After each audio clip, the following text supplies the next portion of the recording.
afternoon, everyone. Welcome to SJMC Cardio Grand Round 32, when shortness of breathness is not due to the heart failure. Okay, before we move on to our grand round, there's some housekeeping rules.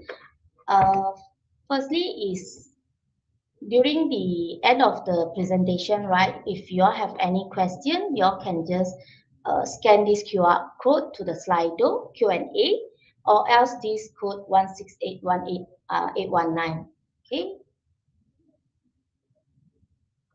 And at the end of the presentation, we will have the QR code for the MMA points submission as well. So stay tuned. Now, welcome Dr. Jayamala, Dr. Navin, and Dr. Yap for their sharing section.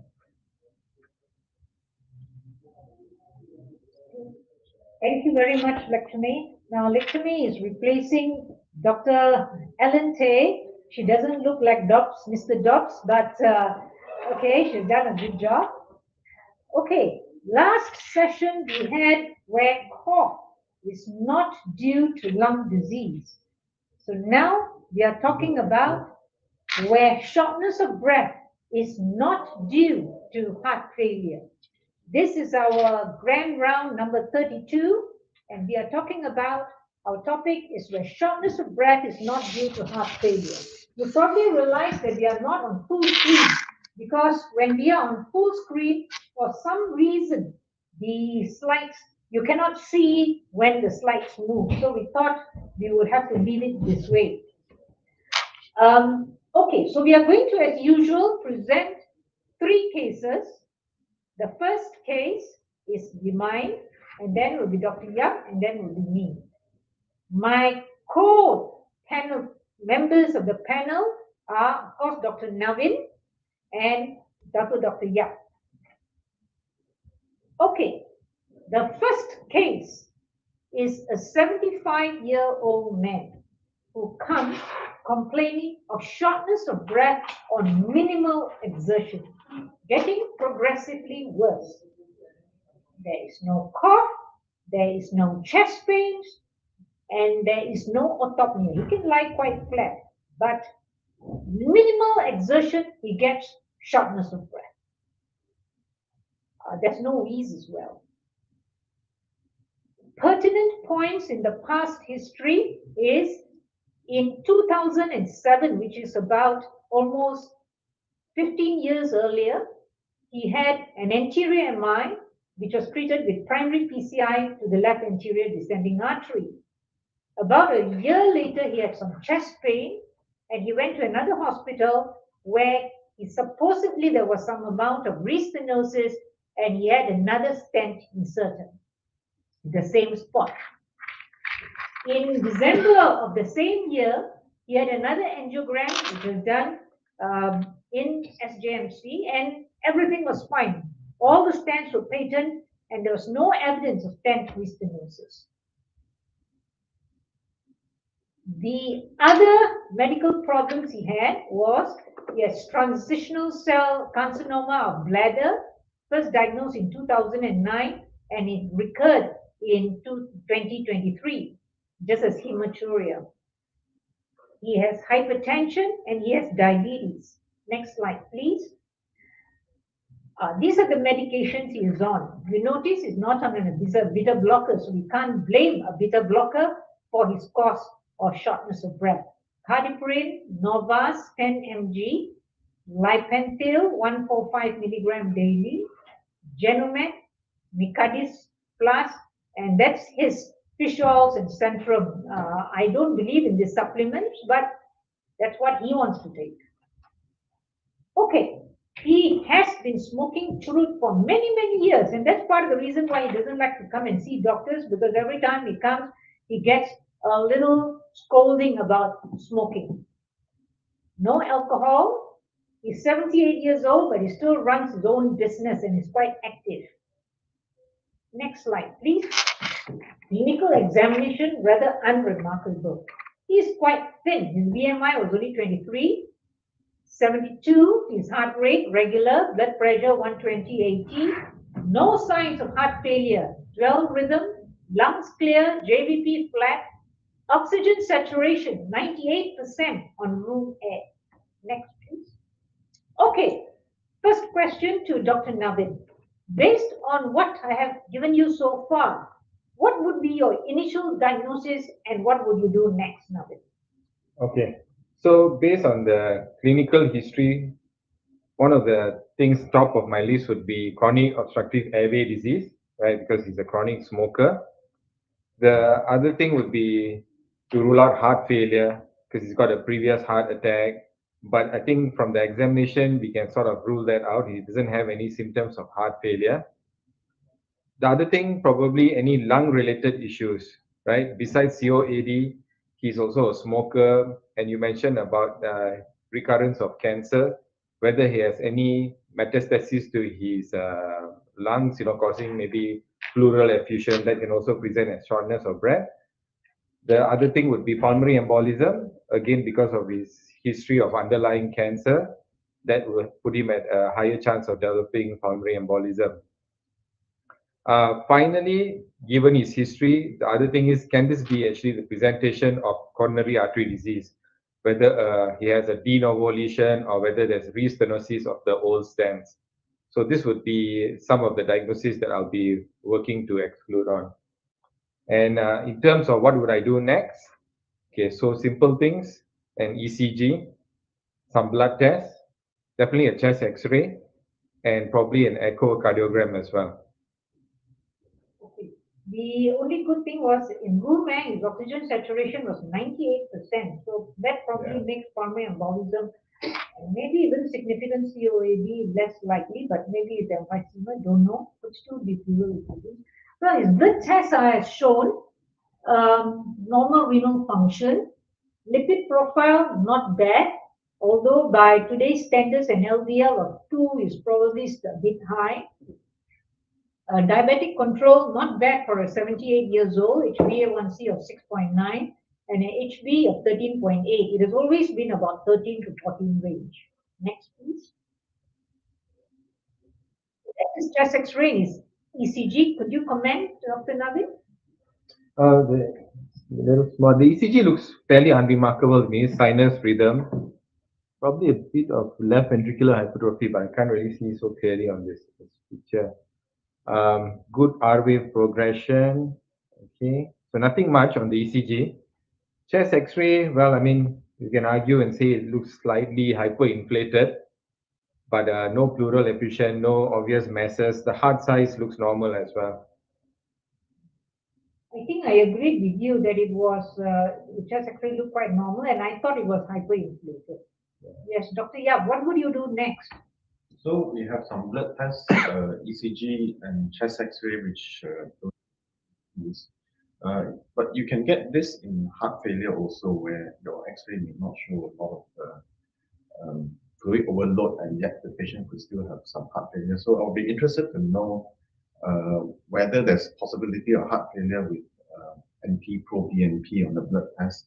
And also sometimes if we do an echo, we might find that evidence of heart failure also. So NT-proBNP and echo is what we'll do next. Next slide. So the NT-proBNP is shown there, 825. So what do you think? Is it normal, not normal?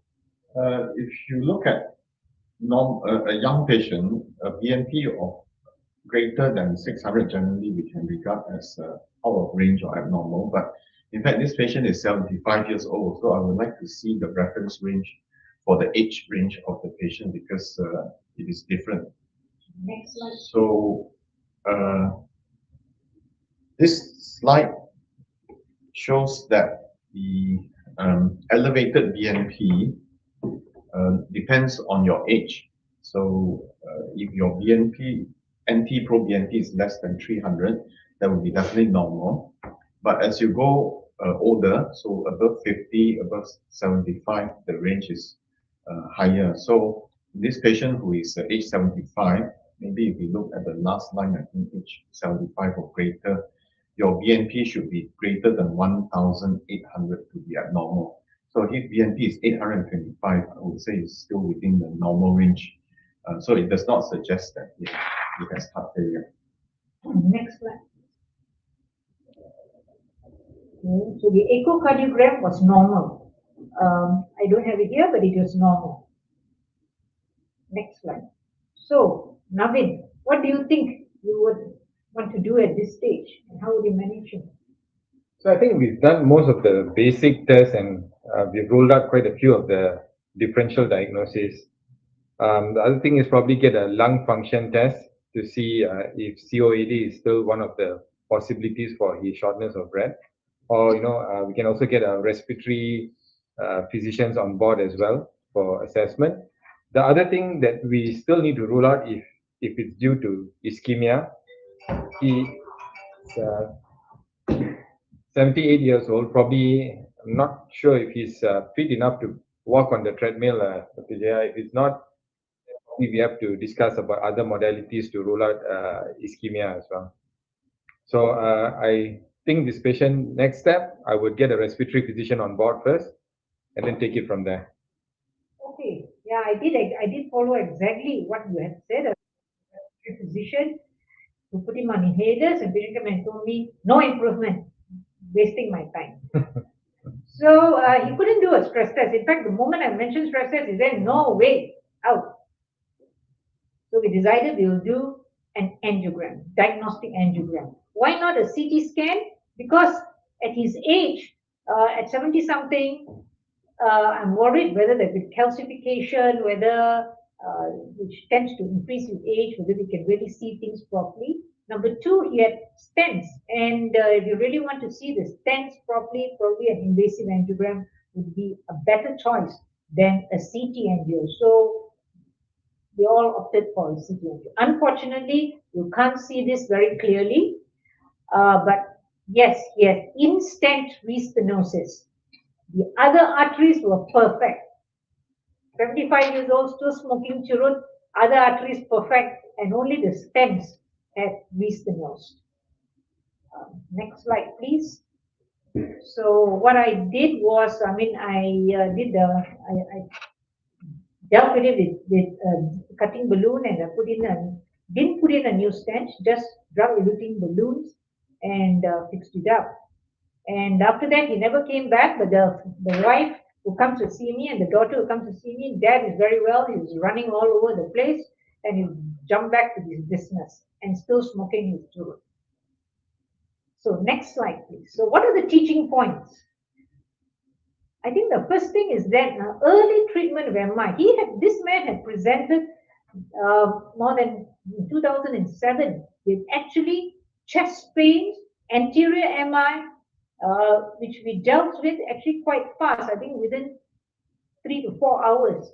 And after that, his ECG has normalized, his LV function is normal. So early treatment of MI actually preserves myocardium and really makes a difference. The second point is, many years later, stents can still cause problems. So basically, in-stent restenosis does occur. Often we say, oh, if it's more than 5 years, more than 10 years, I think your stent, okay, really, it has become part and parcel of your anatomy. That's not true. We have seen it again and again. Many years later, you can still get restenosis. So there's a lot of misconception that sometimes you put in, there is some lesion there, you put in a stent, make it look perfect. That's it. You're got cured of heart disease. No, you're just changing one sort of disease for another form of disease, that is stent disease. And how would you actually treat in-stent restenosis? Which is not easy, actually, difficult to treat. Maybe I ask Navin first. How do you treat in-stent restenosis, Navin? Vijay, just curious, was this a bare metal stents or drug-eluting stents? Okay, it was done in 2007. I assume it was the first generation drug-eluting stents. If I remember, it was a tsunami stent. Tsunami, I think, was a bare metal stent. Okay, the first stent was a bare metal stent, a tsunami stent. The second stent, I don't know what stent it was. So the reason I'm asking, because previously we used to use bare metal stents, so of course the highest incidence of in-stent restenosis But the newer generation stents are all drug-eluting stents, and that has reduced the chances of in-stent restenosis. But again, like Dr. Jaya mentioned, this can happen even 2 years down the line or even 10 years down the line.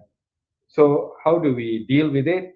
Basically, of course, after doing the angiogram and seeing what we are dealing with, most of the time, like what Dr. Jaya did, we will actually use a cutting balloon, right, to open up the vessel, cut off the fibrotic tissues, and implant drug-coated balloon. We don't want to put another layer of stent there, and then again, few years down the line, you'll develop re-stent stenosis. So that's basically how we will usually manage this kind of patients. What about you? Yeah, sometimes this they can be a bit recalcitrant. The lesions. Is there anything else you can use besides cutting the balloons?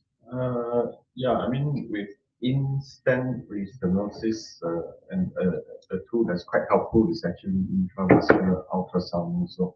So when these cases are representing many years later, like you say, sometimes we don't have very accurate documentation of the size and the length of the stent. So using a intravascular ultrasound will help us to use a correct size where you want to, because cutting balloons, they often come in different sizes, and that often is very helpful to size correctly for treatment of ISR.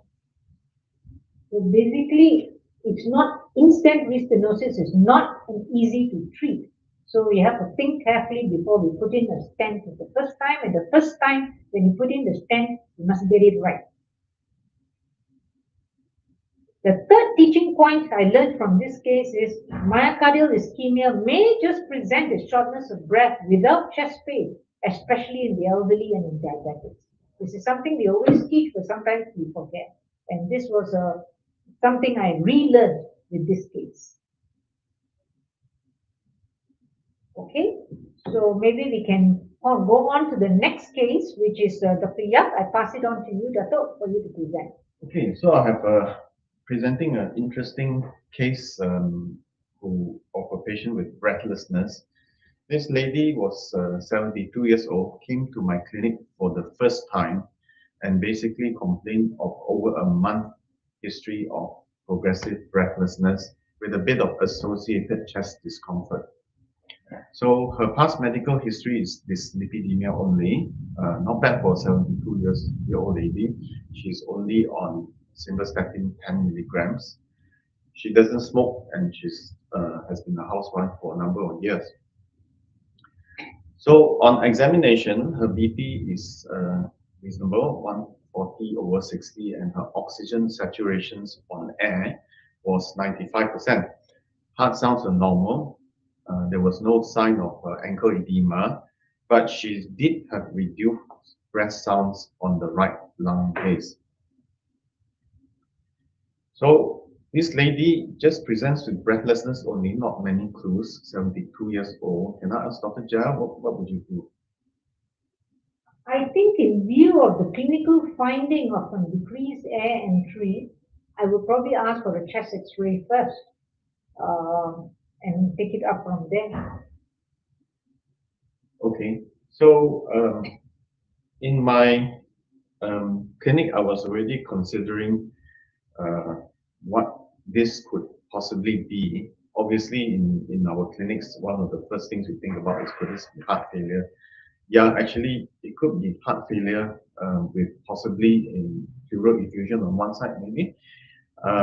It could also be pneumonia, which often gives you a difference between one side to compared to the other when listening to the lungs. Also, a wide differential. These patients may have a pneumothorax, other causes of breathlessness we would consider pulmonary embolus, anemia, even and renal failure. But I did an X-ray, and this is the X-ray. And Dr. Jared, would you like to comment on this? Yeah, basically, I think the chest X-ray shows that you've got a right pleural effusion.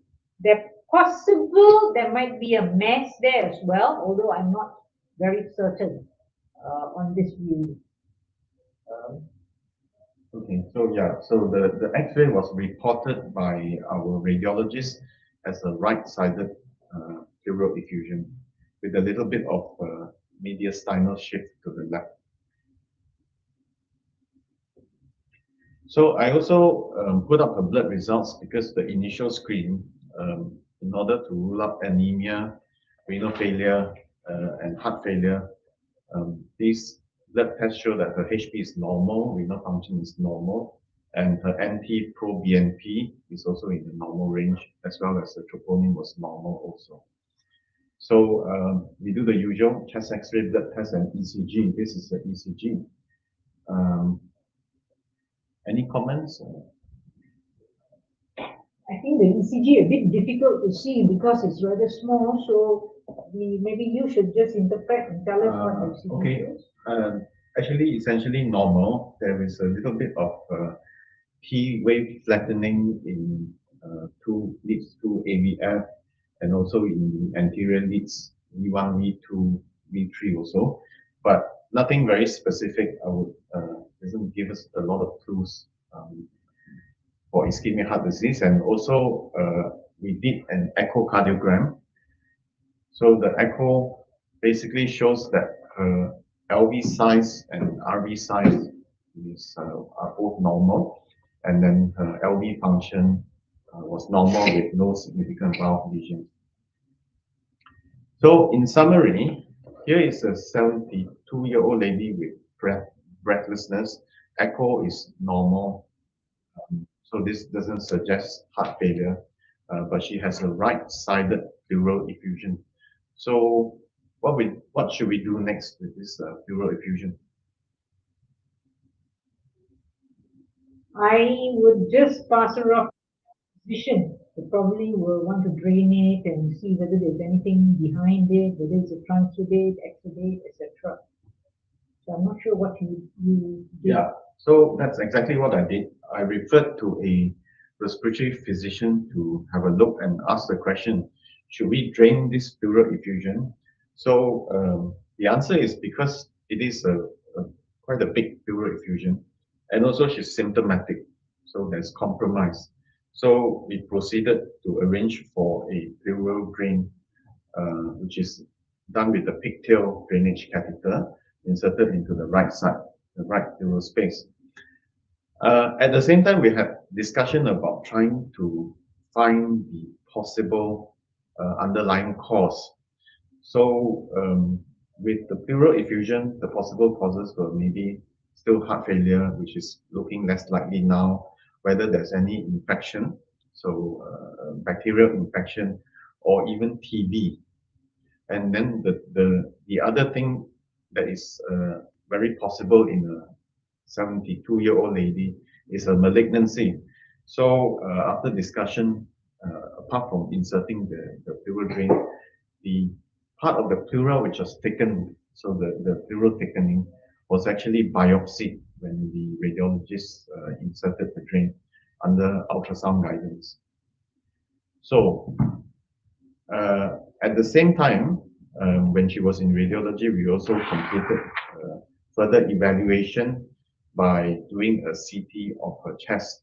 And basically, the CT of the chest showed that she had a large pleural effusion, but there was no obvious mass to suggest that this might have been a very obvious malignancy. So sometimes we can see a hilar lung mass or perihilar lung mass, which will be obviously confirming a diagnosis of malignancy. So we just saw this right-sided pleural effusion.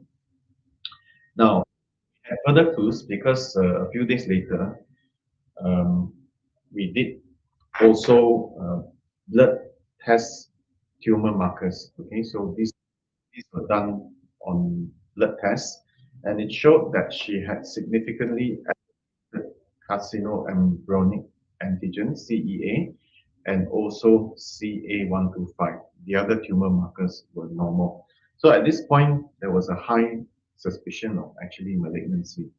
And we got her better by draining the pleural effusion. She was symptomatically much better. And subsequently, the results of the biopsy came back and confirmed that she had actually adenocarcinoma of the lung. and subsequently this patient was referred to the oncologist, and the oncologist then arranged for a PET scan, and the PET scan confirmed that she actually had stage 4 lung CA because she had a pleural effusion, which I think by default puts you into stage 4, and she was planned for treatment by the oncologist. So in summary, this is a lady with breathlessness. We initially weren't very sure. X-ray showed a right-sided pleural effusion, which was drained and then subsequently confirmed to have a lung adenocarcinoma. So that's my case. Thank you, Dato. So basically 2 cases so far: shortness of breath, 1 myocardial ischemia, 2nd an obvious lung cause for the cause of shortness of breath. Now we move on to the 3rd case, which happens to be another. I seem to have a lot of elderly people. This is another elderly female who has been on my regular follow-up because she had an inferior posterior MI way back in 2018, for which I treated her, and she used to come and see me episodically, maybe once a year or once in 6 months. Anyway, I came this time in January of 2023. She had just returned from a trip to London, and since coming back, she has been having episodes of momentary giddiness. There is no associated chest pain, no cough, no palpitations, just feeling a bit giddy. And after that giddy up, she feels a bit hot sensation in the neck. Otherwise, she says, I feel good. I can still climb 4 floors. I can still do all my housework. She has been doing more housework, though, she said, because her maid had gone off back to the Philippines, and she had actually lost a bit of weight, she claimed, because she had been doing a lot of work. So she also has diabetes and hypertension. And the first thing which went through my mind as I listened to this story was probably because the giddiness was because she had lost weight, or maybe because of her diabetes. I wasn't too sure at this point. So to be frank, I didn't take it too seriously, although those were the medications that she was on. Okay, I wish to point out that she's already on a dual antiplatelet. I had thought she had stopped one of it after 1 year, but she had faithfully continued dual antiplatelet, although it was about 5 years after the event. She is Lipitor 40, and those are her diabetic medications and her blood pressure medications, Export and Comfort. Next, please. Examination actually was unremarkable. 72 heart rate, very regular, no drop in blood pressure to explain her giddiness, no postural giddiness, dual rhythm, lungs clear, legs okay, everything looked okay. Next slide, please. So, Navin, what do you think are the possible causes at this stage? Well, I mean, the physical examination was unremarkable. Only thing is the 3 points from your history, which was giddiness, the sensation in the neck, loss of weight, loss of appetite. So based on this, I would probably have a few diagnoses in mind. The giddiness, can it be due to maybe underlying sick sinus syndrome? Because you see that sometimes in the elderly age group, where they could suddenly develop some bradycardia, and that could actually cause a giddiness, or even a stroke. That's something that is affecting the cerebellar area. We can also cause giddiness. And then whether are we dealing with malignancy because she's having loss of weight, loss of appetite, and lastly, maybe again presentation of ischemic heart disease with that sensation in her throat. So that would be a few things I'll be thinking about. I'm afraid I took it very lightly. I didn't think very much since it was just a routine visit and I couldn't find anything. She had done her blood tests outside. A bit difficult for you all to see, but really unremarkable. Normal HB, cholesterol all very well controlled. LDL was about 1.5. HbA1c was about 7%. That means very well controlled for a diabetic. Her cancer markers, which she had done routine, was normal. Okay, next slide, please. So at this stage, would you have done anything, Navin? I mean, you have mentioned a few things just now. Yeah, because the symptoms are not so serious. I probably would just reassure her. But if I were to push the wall, I'd probably do a few additional tests, a chest X-ray, simple test, chest X-ray, echocardiogram, and probably a Holter as well to rule out any possibility of sick sinus syndrome or bradycardia. Okay. She, of course, wasn't too keen to do any further tests, and I also didn't push her since I thought my clinical examination was normal. So, and told her, of course, that if it doesn't get better, please come back earlier for us to look at it in greater detail. The next thing which happened was about a month later, she turned up in ER because of increasing shortness of breath. So initial presentation was momentary giddiness, but now she's coming in with increasing shortness of breath. Again, no chest pain, no cough, no autopnea. Now she claims her effort tolerance is slightly less, although she could still climb up 4 floors, but a bit more difficult. She was lying flat on the trolley. Heart rate was a bit more tacky, about 84. Oxygen saturation was 88% on room air.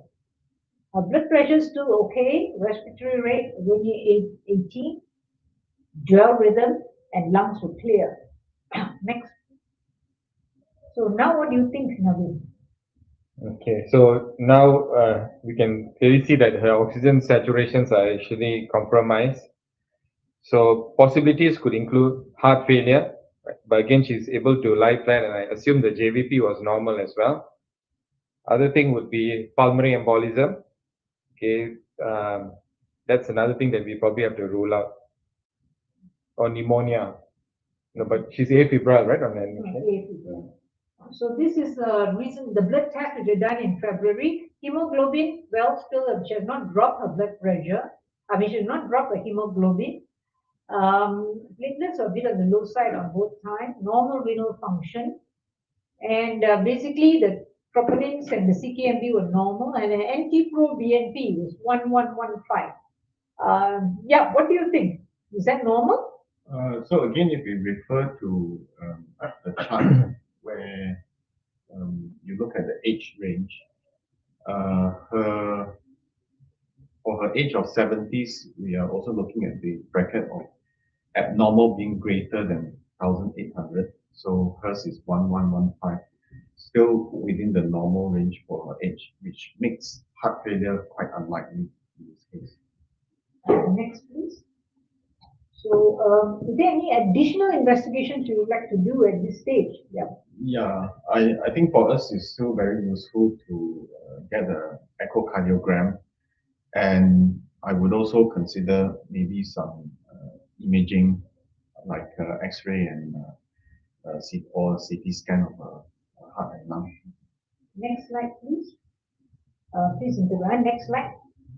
Okay, this was the ECG which was done. Okay, this was the ECG which was done in February 2023. You want to just tell us what it is? So when we look at this ECG, there's a sinus rhythm. The rhythm is regular. The obvious abnormality is that the QRS is broad, and in this case, it's a M shape in the V1 and a W shape in the V6, which suggests that this is a right bundle branch block. And in the right bundle branch block, you will often see associated T-wave inversion, like you will see here in the inferior leads of 3 and AVF. So that's not like a actual T-wave inversion of ischemia, but it's actually part of the right bundle branch block. So this is an ECG showing sinus rhythm, right bundle branch block. Now, she had an ECG done in 2019. The next slide, please. So in right or even left bundle branch block, when we see this, we would like to know whether this is long-standing or not. So when we look back and find that there's an old ECG, the question is, did she have right bundle branch block previously? And this ECG also shows right bundle branch block, where you will see the M shape more obvious in V2 and V3. And again, you also see those associated key inversions. So the ECG actually looks very similar. I would say that there's no obvious new changes on the ECG. So the ECG not very helpful. Next slide, please. This is a chest X-ray. So for a lady who's a little bit elderly, I would say that the lung fields look relatively normal. There's no obvious consolidation and there's no obvious interstitial edema or fluid overload. The heart size looks at the border of upper limit of normal. But the obvious thing here, which I think is not significant, is that the mediastinum looks widened. But in a person who's a bit more elderly, sometimes we will see the widening due to unfolded aorta. So on the X-ray, especially this, you see on the upper corner, it says it's a portable, which we often will see a widening of the mediastinum, which is not significant. So really, again, chest X-ray also not very helpful. Next slide, please. Unfortunately, you cannot run because we are not on full screen. But you can see from the still pictures, you can already see some abnormalities. Maybe, Yap, you would like to comment and tell us? Yeah, so on the left side, this is a short axis view, which means that you are cutting across the ventricles. And on the left part of this echo,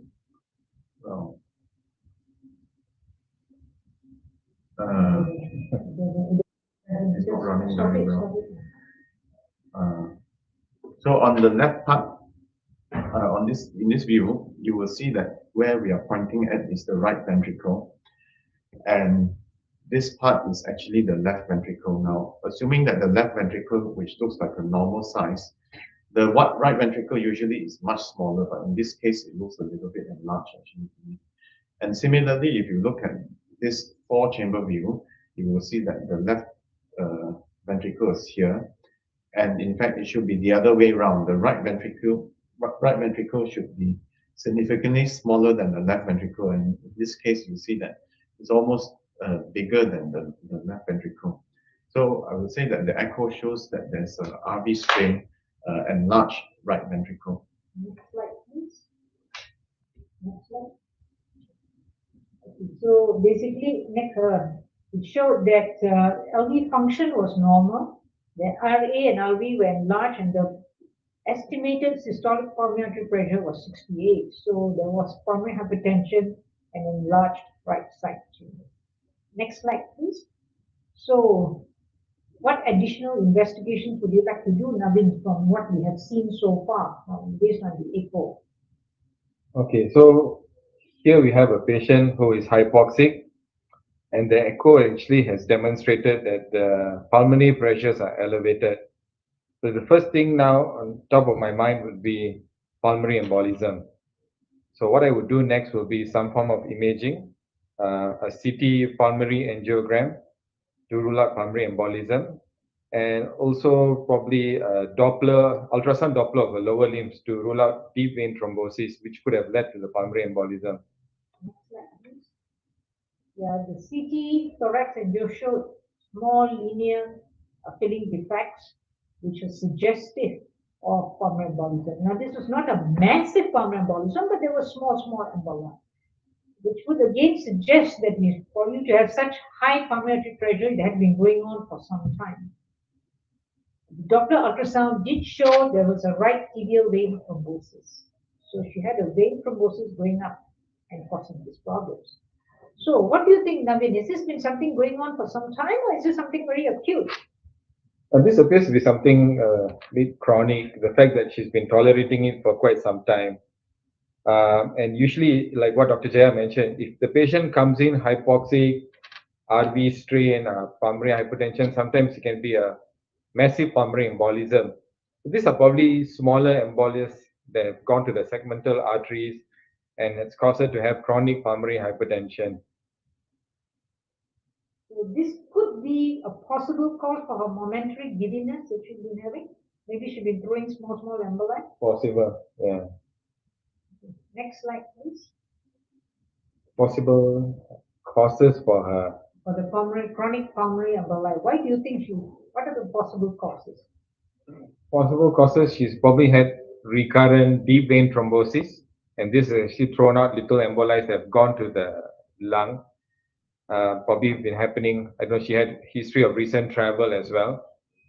The other thing is if she could have any underlying thrombophilic conditions which could also predispose to pulmonary embolism, DVT, and has been going on for some time. Okay. So, of course, right on top of our mind, we always did think of whether this is cancer, because remember, she had been losing weight. We did again all the cancer markers, which are normal. We did a CT scan abdomen and pelvis, which is normal. She refused any scopes, so that was out. We did look for anti-cardiolipin antibodies, anti-phospholipid antibodies, all were not detected. And her collagen screen was negative as well. So we couldn't really find out why she was having this recurrent DVT. She said she never had a recent COVID uh, infection. And of course, she had a vaccination, just like everybody, all of us, way back in 2019. This happened in 2023. So can't blame it on the COVID vaccination. Final diagnosis was chronic thromboembolism with pulmonary hypertension. Next slide, please. So how would you treat this patient? Yeah.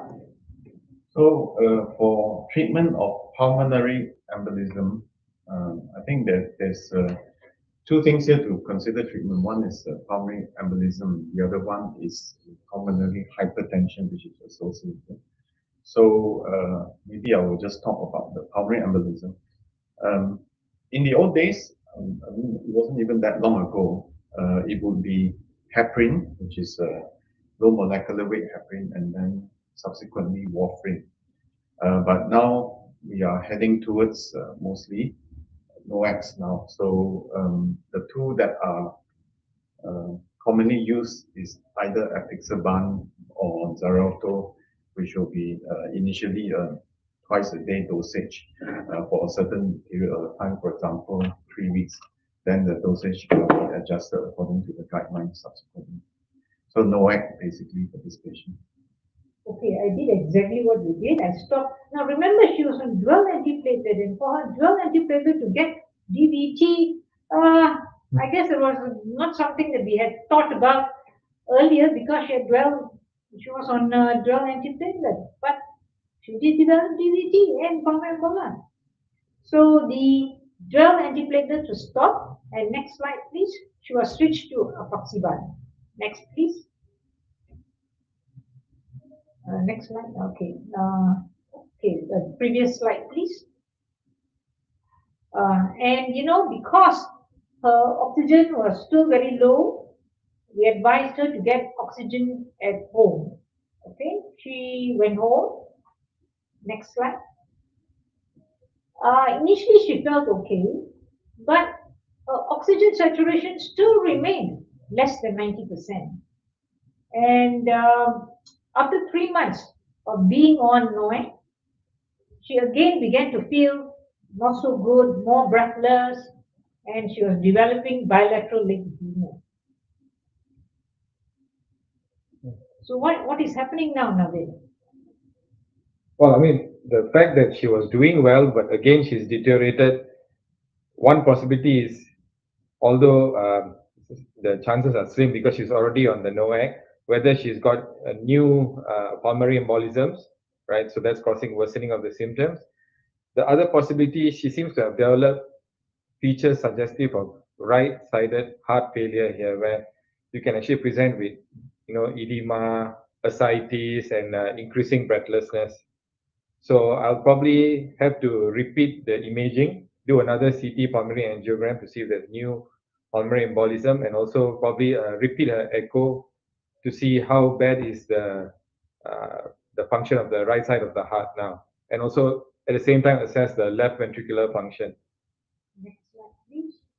Yeah, we did. I mean, those were the possibilities, as you mentioned, whether she had recurrent. Remember, we never really found out why she got it in the first place. So maybe that, we have to find the underlying etiology, but maybe that's why the DOAC was not really working. Or it could be heart failure, like you mentioned. We repeated the thorax CT angiogram, and this time they did not find any pulmonary emboli. So I guess this thing of IVC was not even brought up because there's no emboli. That means the NOAC was working, so there's no use to putting an IVC filter. So next slide. So it was probably heart failure just causing this, right heart failure. So she was already on all those medicines. So what I did was, besides diuretic, I took off the Expoge. Next slide, please. And gave Entresto. Now, Entresto is actually more for, although there have been some small studies that it's supposed to improve RV function, but these are all echocardiographic improvements, not really translated into clinical endpoints. But I was already at the bottom. I didn't know what else to give her. So besides the diuretics, I gave her Entresto. Next slide, please. Again, initially she felt good, but she still remained in class 2 or 3. So it is already coming on to almost 9-10 months, almost a year, and she was getting a bit fed up. What the hell, man? I'm not getting better. We repeated the echocardiogram, and actually now the pulmonary artery pressure has gone up to 82. So it looked like we had to treat the pulmonary hypertension, as Yap said. We have been treating only the DOAC, but with the embolism, but now we have to treat the pulmonary hypertension, which is not easy to treat. That I must say. Next slide, please. Okay, I just put up all the possibilities, all very expensive treatments, and luckily this woman could afford it. So the next slide, please. We gave her the endothelin receptor antagonist, which is macitentan. We just started it about a month ago. She feels better. I guess we have to wait to see whether it's going to make any difference to her pulmonary pressure. Next slide, please. So these are all her medications she was on. Quite a lot. And quite expensive medicines as well. Next slide, please. So what is the teaching point? I think the first thing this lady actually taught me is that I think when patients come in with funny giddiness, whatever it is, check the oxygen. In fact, now almost all the patients who come to my room now have an oxygen saturation checked.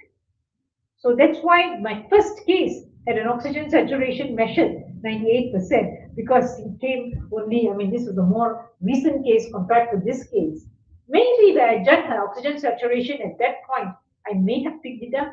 Who knows? But she was walking, she was looking so comfortable that I did not do that. And pulmonary embolism is getting increasingly common. And I think we need to be aware, whether it's due to the COVID infection, whether it's due to vaccination, nobody will know. But I think we need to be aware. And it's important because chronic thromboembolism is very, very difficult to treat. So it's not like an acute pulmonary embolism, which is easy to treat and you get very good results. Chronic is difficult and expensive.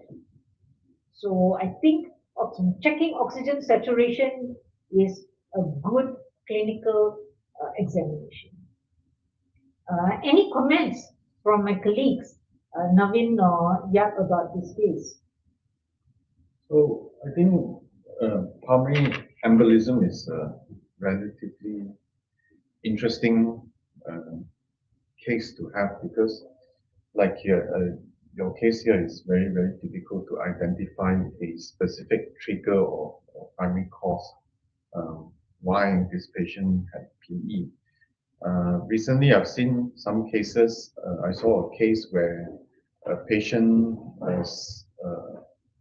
had a fracture of her ankle and she was relatively immobile, subsequently developed DVT, and also then some very large pulmonary emboli in the lungs, was very unstable.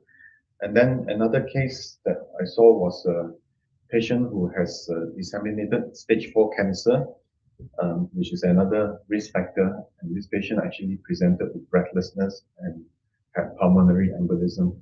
So they do come in a variety of presentations, which I think is very interesting.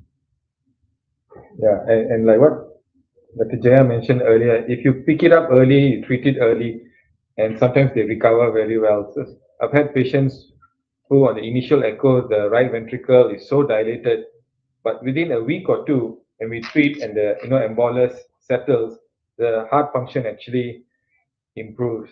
So I mean, looking at this lady, I'm just wondering is whether she could also have some form of primary pulmonary hypertension, and maybe the pulmonary embolism and DVT was just red herrings, because she had a previous echo because remember she had come in with an infarct some time ago, and I think the last echo was about maybe 2 years before this incident, and it was normal. So the pulmonary pressure at that point in time was normal. The primary pulmonary hypertension in somebody who's 78 years is a bit unusual, though, maybe in a younger patient, yes. And another cause of pulmonary embolism in younger patients will be oral contraceptives, which a lot of I've seen before females on oral contraceptives coming in with pulmonary embolism. So I think the other thing that I will mention is that a lot of the time management and also identifying the cause is challenging for these patients. So we will often involve the help of our hematologists, both in terms of doing thrombophilia screening and also subsequent therapy guidance and planning for the future. Which the hematologist was involved, but today he is on holiday, so he couldn't be here to answer some of the questions. So the other thing is on the duration of the NOAC. So I think in this case would be indefinite because yes. It's unprovoked yes. pulmonary embolism. Yes, the unprovoked, yes.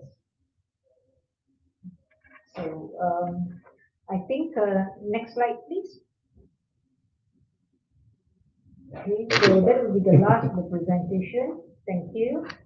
And I've handed it back to Lakshmi, yes? Okay, thank you. Thanks to all our presenters. Okay, now it was a great insight sharing. Now I'll be sharing the Slido QR code for the questions. What about are there any questions in Silo? Anybody ask any questions? There's a question I'll be sharing.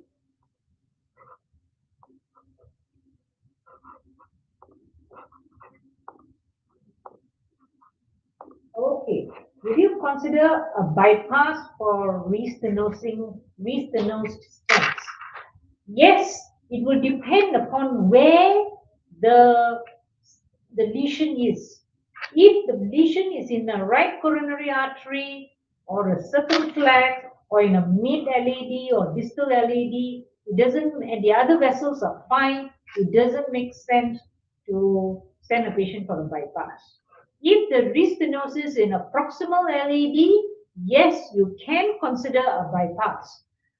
Unfortunately, this man is 78 years old, his lungs are not great, and you've got transitional cell carcinoma of the bladder, which was just again had recurred. And definitely, even if I brought it up, you would have definitely said no.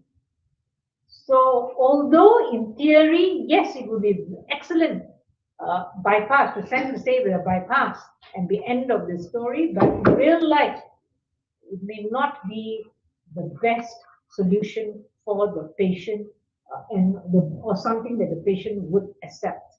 I'm not sure what my colleagues feel.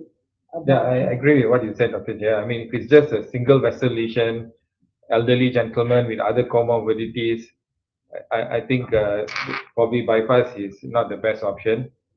But sometimes I recently inherited a case, a young gentleman who unfortunately had 3 long stents inserted in his LAD about 3 or 4 years ago. And now all the stents have actually failed, restenosed. And I actually did, and the other 2 vessels were okay. But looking at the extent of the disease, I actually referred him to our cardiothoracic surgeon for consideration of bypass because the LV function was still preserved. But unfortunately, the surgeon said that because it's a full metal jacket, the whole vessel has been stented. They can't even do a bypass now.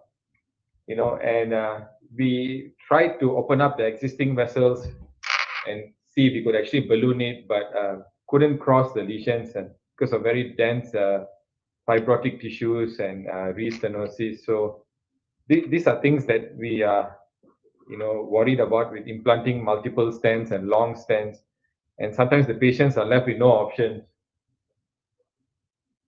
Yes, that's a real problem. Second question, Dr. Yap, did your patient have any coughing apart from shortness of breath? Yeah, so with regards to this patient who had a malignancy, she did not have any coughing actually. She was looking quite well, came to the clinic just complaining of breathlessness, and that's when we start investigating. No coughing. But I think that would have also given the clue towards doing X-rays and CT scan, which is what we subsequently did anyway. Did I do a thyroid function test for my patient with giddiness? Yes, she did the thyroid. She had gone for this panel. She had done all that, everything under the sun when she brought me the results. Yes, the thyroid function test had already been done and it was quite normal. Do you think with a pulmonary hypertension to use sildenafil or Viagra? Yes, these phosphodiesterase inhibitors are yet one modality that we have for treating pulmonary hypertension. They're so far, you can use prostacyclin analogs, but prostacyclin analogs are mainly tends to be either IV or inhalation, or we could use phosphodiesterase inhibitors, like what you mentioned, or the more expensive stuff that I've chosen. Yes, you could have used either sildenafil or Viagra, possible that they might respond. But I had actually, my back was to the wall already. They were like bucking at my neck. I said I had to throw the most expensive stuff and hopefully it works. If it doesn't work, I may as well close shop. So that's why I chose Asitantan. But yes, you could have used either sildenafil or Viagra. Are there any other questions? In the silo? No. No? Well, I think we have just reached 3 o'clock, which is good. And maybe you could share how they could get their points, which is the most important thing. I'll be sharing the QR code for the MMA points. Please bear in mind, this is a form for submission for CPD point using QR code scanner, it's not a MMA scanner. So basically, you use your camera and try and get it. And what you do is you answer all the questions there, and the question that will take you to the hospital marketing, and they will put in your points. Okay, so do not expect to open your MMA code and see the stuff that you have already, like we used to do before. You have to give the marketing team maybe a week before you see it there. All right, but it will be, I assure you that your attendance will be written there. Okay. I will leave this QR code for a minute. And before we end, Dr. Jaya, I just received a question in the message box. What are the changes in ECG to look for in pulmonary embolism?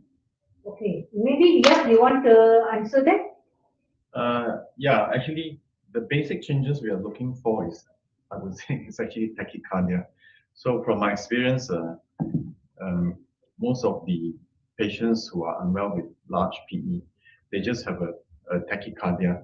More specifically, and this is not always seen, is the S1 Q3 T3 lesion, where you get a deep S wave in lead 1, a Q wave in lead 3, and a T wave inversion in lead 3.